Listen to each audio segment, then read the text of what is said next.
Welcome to Legal 123s with ByrdAdatto. Legal issues simplified through real client stories and real-world experiences. Creating simplicity in 3, 2, 1. Welcome back to Legal 123s with ByrdAdatto. I'm your host, ByrdAdatto, with my co-host, Michael Byrd. As business attorneys for healthcare practices, we meet a lot of interesting people and learn their amazing stories. This season's theme is the future of wellness, where longevity, advanced weight loss solutions, and anti-aging innovations collide. Get ready for insights from the people driving the evolution of the medical industry. Now, Michael, I'm actually really excited for our in-studio guest today for today's show. But before we bring him on, Michael, I know you're a big fan and you've been to a bunch of K-pop concerts. Do you watch the K-pop videos just to learn any of their dance moves? Brad, you have tapped into my world now.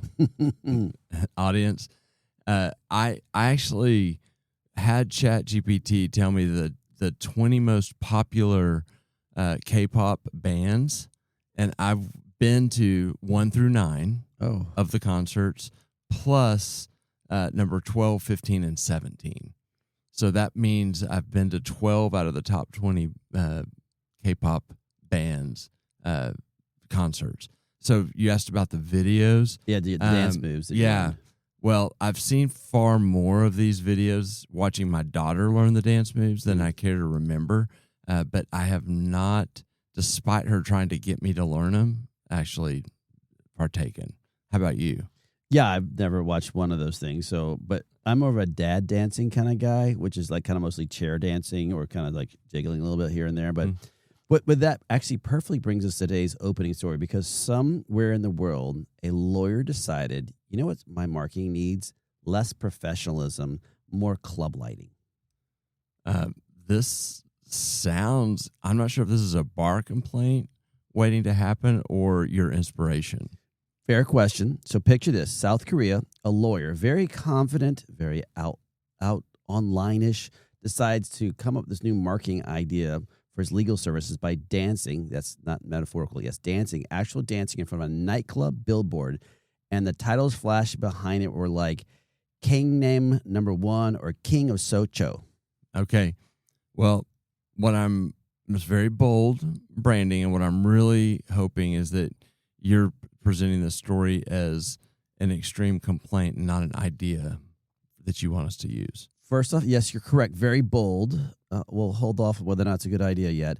But less ABA model rules, more like America's Best Dance Crew maybe rules. And the regulation, although in South Korea we're not as dazzled with his moves, believing that he crossed the professional line doing the electric slide, I guess, on top of that billboard. Okay. Well, let me guess. He argued that there was no rule that said he couldn't dance? Yes. Okay. But the court basically said you don't need a rule for every bad idea.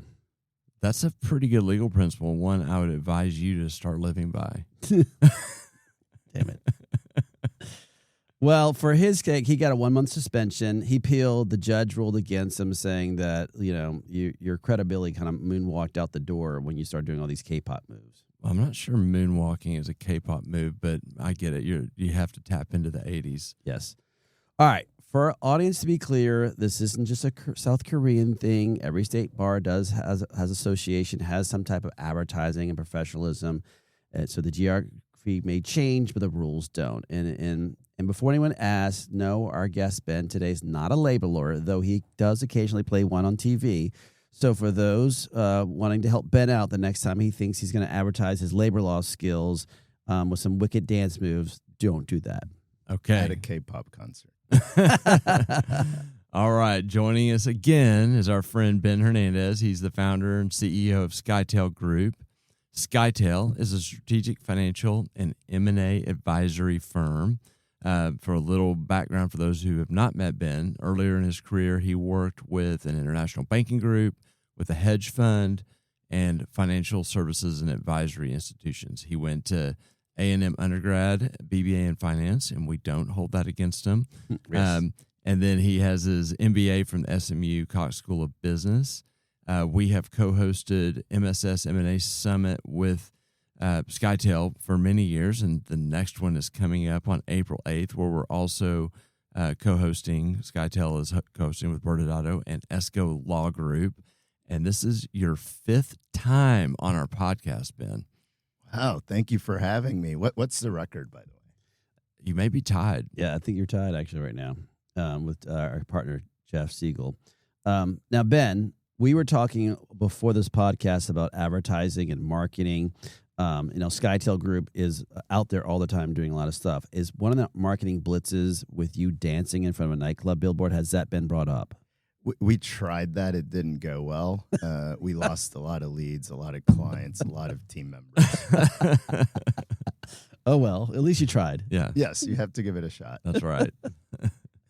All right, let's jump in, and we'll just get right into it. So you heard us mention we're talking about wellness this year. So we're focusing on the future of wellness. It's the craze. And when we say wellness, we're really talking about all that implies: longevity, weight loss, anti-aging. And I'm curious, Ben, what signals tell investors that wellness has moved from a fringe or consumer trend into kind of a serious, durable medical service line?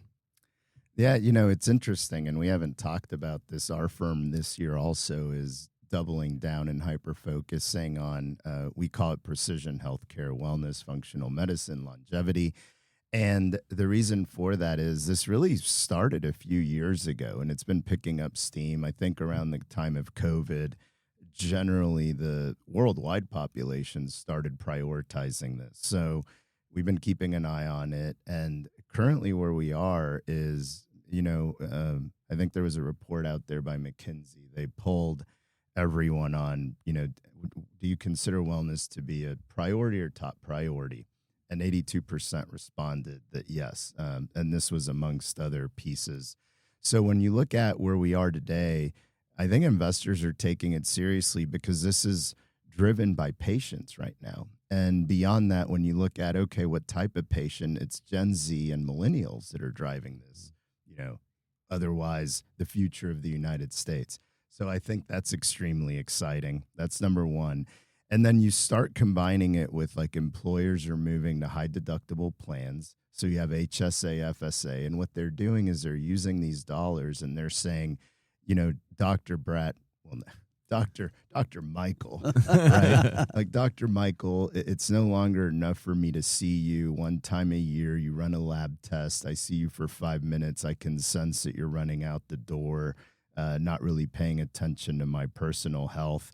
And by the way, those biometrics, they're really only showing you when you're out of range. So what they're asking for today is they're asking for longer consult times, that concierge level medicine. They ask the question, how do you hack my health? They are taking these lab tests that are deeper also every quarter a lot of the time. So that's a very interesting point. If they're taking them every quarter, so you're combining longer visit times, telehealth, concierge level medicine.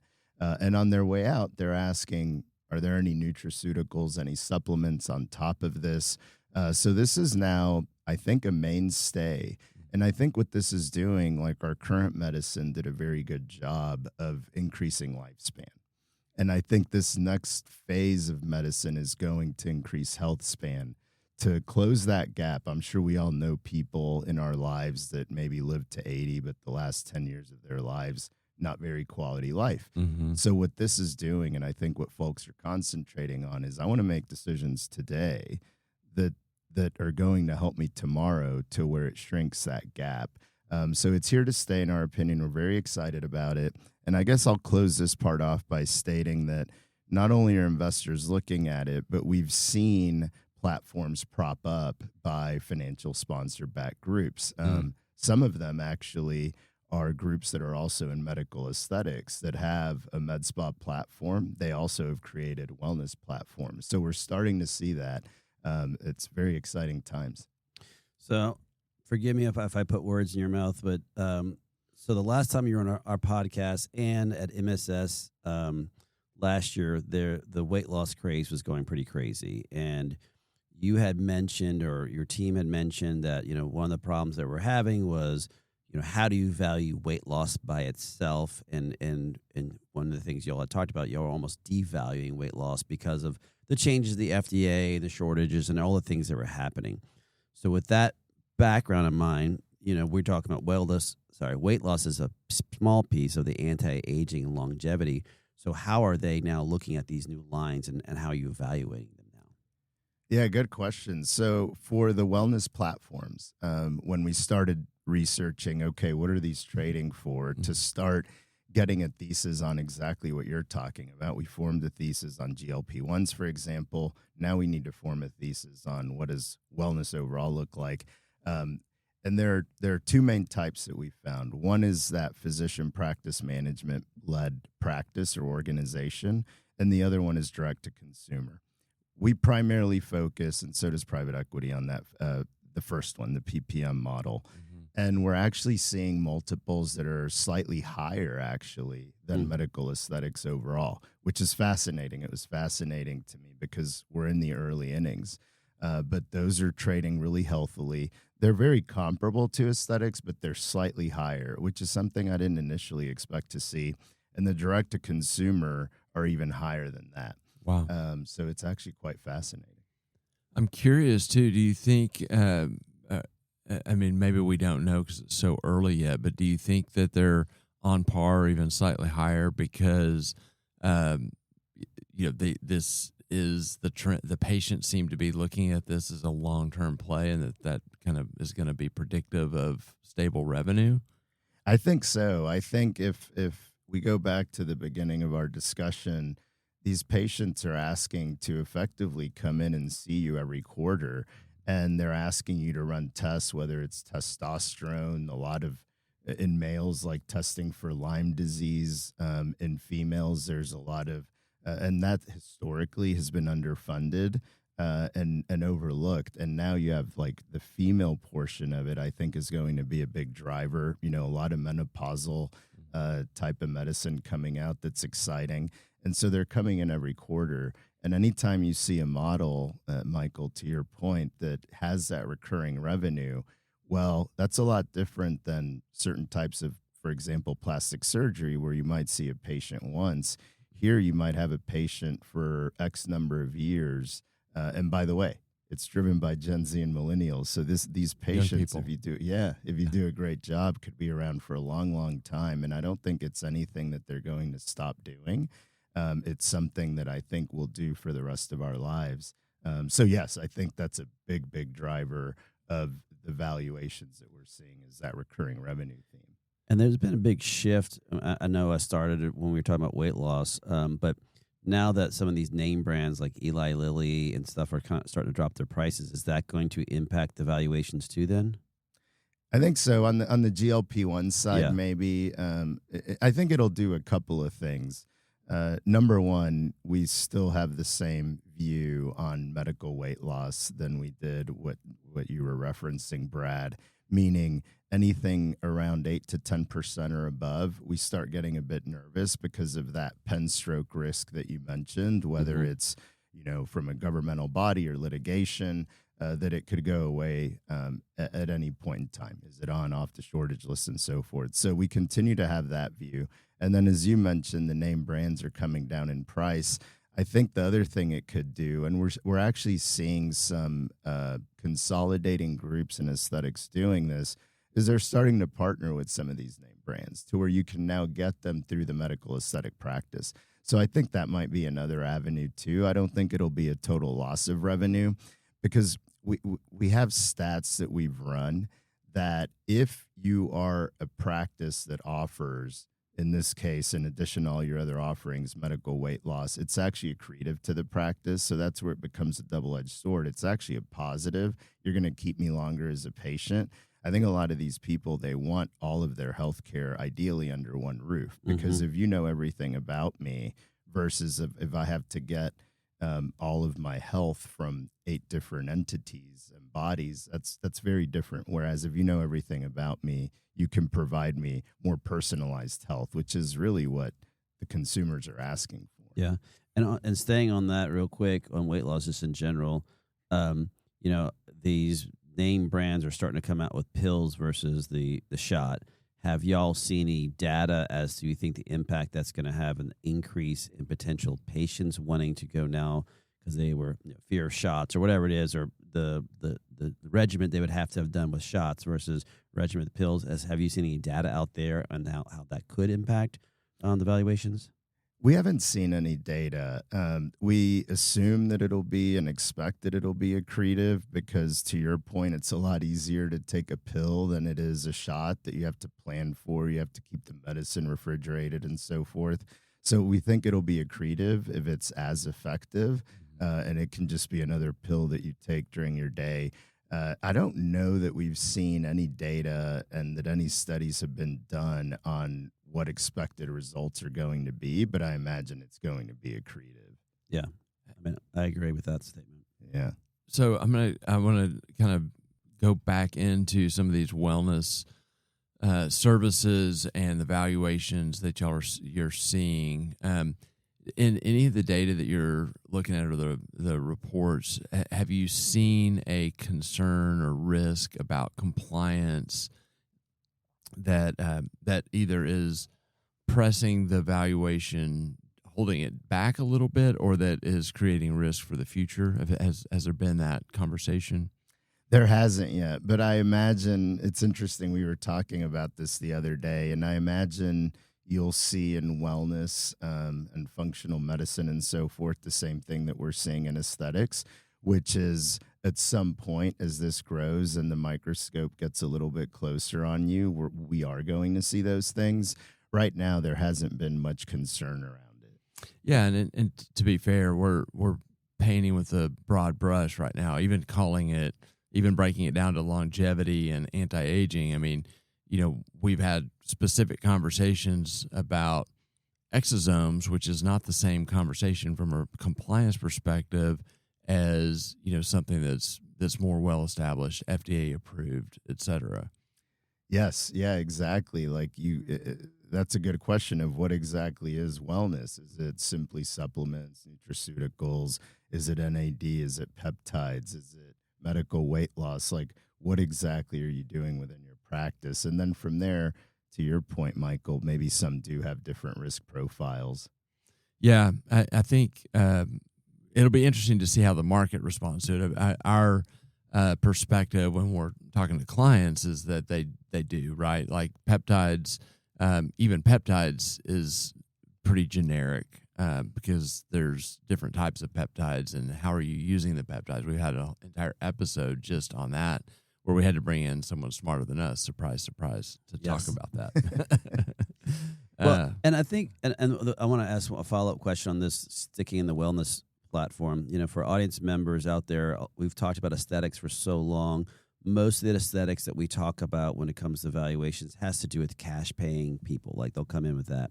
With wellness, have you seen a shift, or at least when some of the potential clients you're talking to who might be touching certain commercial payers with hormone replacement and stuff, and how does that impact their overall valuation if they have a wellness clinic and some of it's cash and some of it's commercial? Do you see a difference in those, the overall valuations?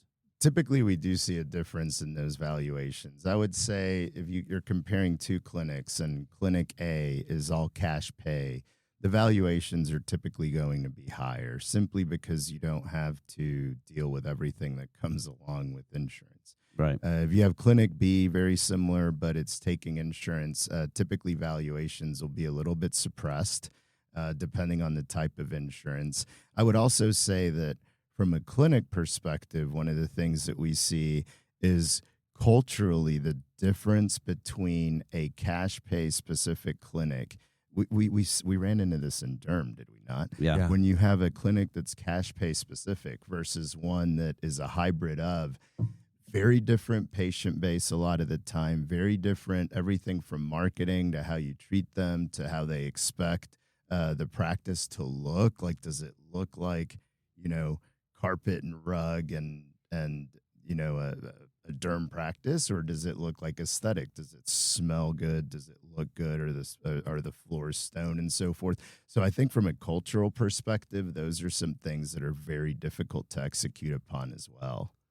So that's reminded me of is when we had Alan Durkin on. He has a med spa and he has a derm practice and a plastics and he said he had a huge breakthrough with his business when he started running those kind of traditional non-cash businesses like a med spa, and that service level and look and feel ended up making a massive difference in just the performance of those businesses. Yeah, that makes a lot of sense. And yeah, and I think a lot of people don't come to that realization and then don't fully execute on that. So that's great that he did. Yeah. So for our audience members that are trying to keep up here, you kind of already mentioned it a little bit, but let's talk about that recurring revenue and lifetime patients that you're kind of mentioning. How do investors kind of evaluate that, especially with wellnesses, as they start going to these clinical sales and potential roll-ups? Sure, yeah. So I think the way they evaluate it is what percentage of the clinic is recurring revenue. And interestingly, and maybe this is part of the reasoning for the higher valuation, in wellness clinics, we actually see a higher recurring revenue than we do in others. And I think it's a combination of people truly coming in every quarter. And then the other piece is there are a lot of like membership programs in wellness that work very well. And so what we're seeing is the percentages are a bit higher. They can be in the 30 to 40% recurring revenue. So that's extremely valuable. That means that every month when a business owner wakes up, they know that X dollars are going to be in the door. And that's extremely accretive. So that's good. That's very good. Okay, good. Just making sure I'm catching up. That's right. On top of that, if, if Michael tells me, hey, you should go to my clinic, it's great, I'm going to go. I'm going to be a new patient. So from a marketing spend perspective, if you look at lifetime value divided by marketing dollars spent, the acquisition cost is much lower. And then the stickiness of new patients is much higher, which is exciting. So I think due to that, we're seeing just some tremendous value coming out of that. And it's allowing these clinics are growing 20 to 30% a year. That's average, by the way, which is fantastic. Wow. You compare it to like aesthetics, when we have the inverse problem, right? We have more med spas opening up relative to the growth. The space is growing, but there are so many new ones that a lot of the ones that have been in business for a while, they're struggling to gain revenue. Here we're seeing 20, 30% gains. I think partially because we're in the early innings, but also patient demand. Are you seeing then a shift? And for audience members, not only does he have the M&A side, but you have a consulting side. So are you seeing on the consulting side the traditional aesthetic practice now saying, hey, we want to bring wellness and longevity into our practice. What do we need to do to get there? We're seeing a lot of questions around that, yes.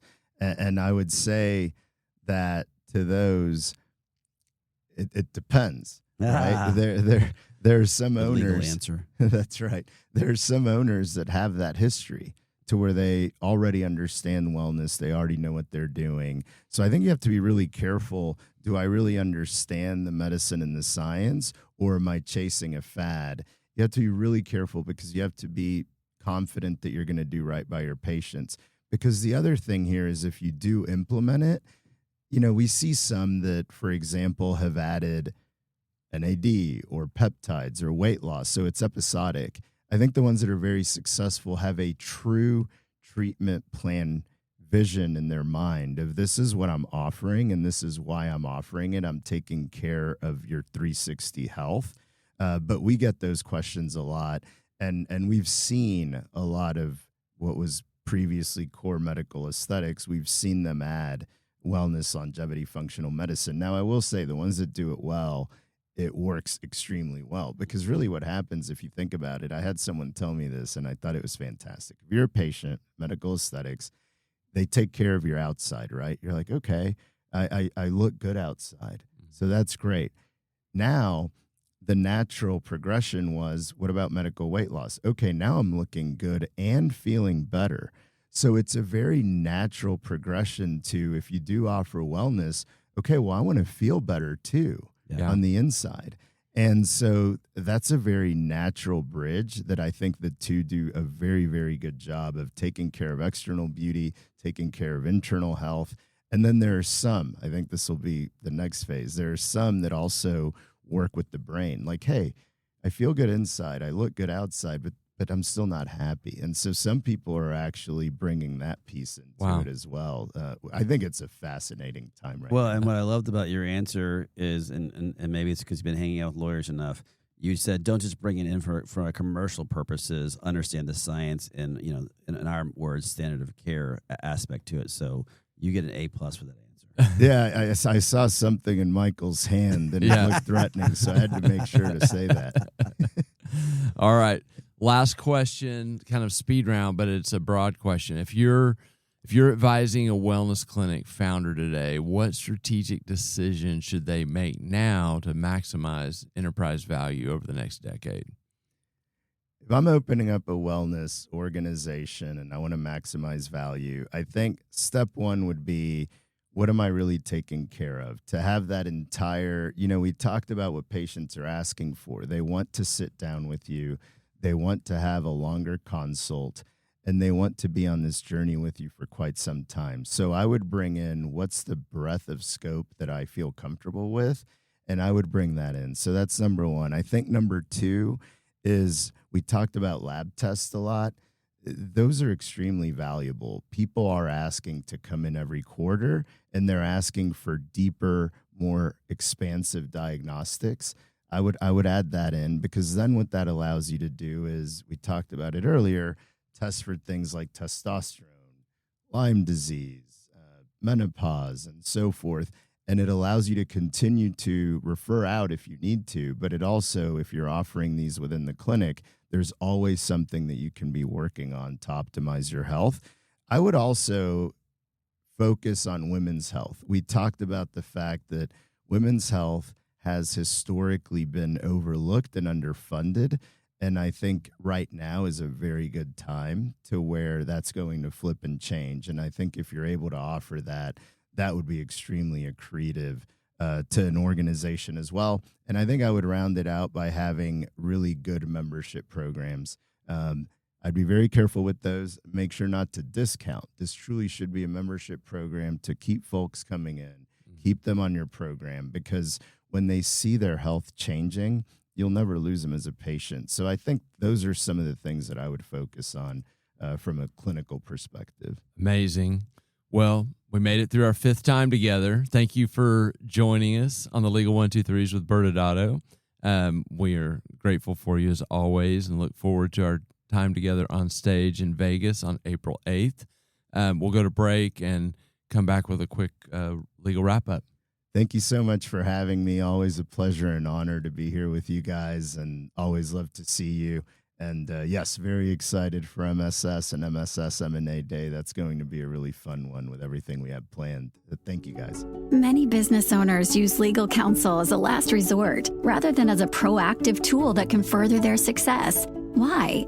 For most, it's the fear of unknown legal costs. ByrdAdatto's Access Plus program makes it possible for you to get the ongoing legal assistance you need for one predictable monthly fee. That gives you unlimited phone and email access to the legal team, so you can receive feedback on legal concerns as they arise. Access Plus, a smarter, simpler way to access legal services. Find out more. Visit ByrdAdatto.com today. Welcome back to Legal 1-2-3s with ByrdAdatto. I'm your host, ByrdAdatto, with my co-host, Michael Byrd. And Michael, as we know, this season, we're concentrating on the future of wellness. We had a great guest, Ben Hernandez, came in and really talked about the impact M&A is having on wellness. But, we only have a few seconds left, but what are some takeaways you have?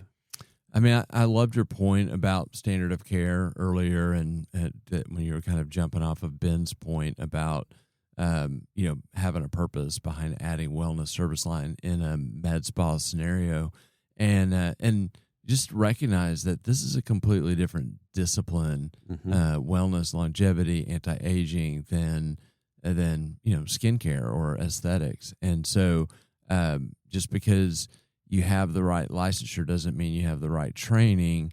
And so, there is a real compliance risk with just tacking something on without making sure all ducks in a row are both science and compliance. Great points. Well, and we'll make sure we get the dates right for everyone.